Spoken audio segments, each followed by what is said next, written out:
Trago boas notícias. Bolsonaro conseguirá tirar o país do atoleiro por meio do ministro Paulo Guedes.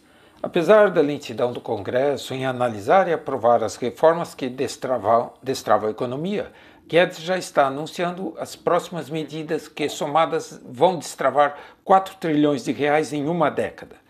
Chegamos ao fundo do poço porque o socialismo destrói a economia de qualquer país onde ele atua por mais de 3 anos. E completamos em 2018 30 anos de socialismo no Brasil. Período este que acabou em janeiro deste ano. Não é? Se a economia andar, eles perderão aquela aura de quem protege a população, pois vivem pregando que o patrão é o vilão.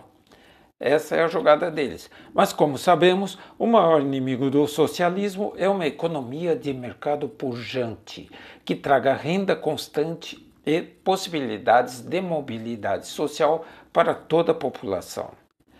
Por isso que eles vivem maltratando os empresários, os empreendedores, não é?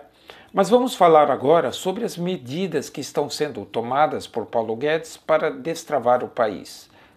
Medidas de curto prazo. Essas terão efeito em um ano, não é? Primeiro, queda da taxa Selic. Redução de 1 ponto percentual na taxa básica de juros.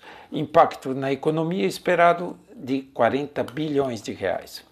Segundo, a liberação de FGTS e PIS, saques de dinheiro pelo trabalhador, que deve trazer um impacto na economia de 42 bilhões de reais. Terceiro, liberação de empréstimos compulsórios, de depósitos compulsórios dos bancos, né? É uma redução no valor retido pelo Banco Central em favor dos bancos. Impacto na economia, 120 bilhões de reais. Agora, vamos falar das medidas de médio prazo, efeito em 10 anos. Primeiro, governo digital.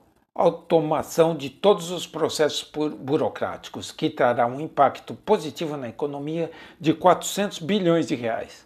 Segundo, a reforma tributária, que prevê unificação dos tributos federais, diminuição da complexidade e redução do imposto de renda.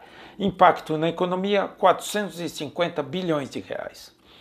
Terceiro, MP da Liberdade Econômica. Medidas de desburocratização da atividade empresarial, que trará um impacto na economia de 500 bilhões de reais. Quarto, reforma da Previdência, tão esperada reforma da Previdência. Sanitização do sistema previdenciário, impacto na economia de 940 bilhões de reais. Quinto, privatização, vendas de empresas estatais e ativos da União. Impacto na economia, 990 bilhões de reais. Assim, esta nação seguirá abençoada, apesar da bancada do atraso no Congresso, do Judiciário e da extrema imprensa produtora de factoides.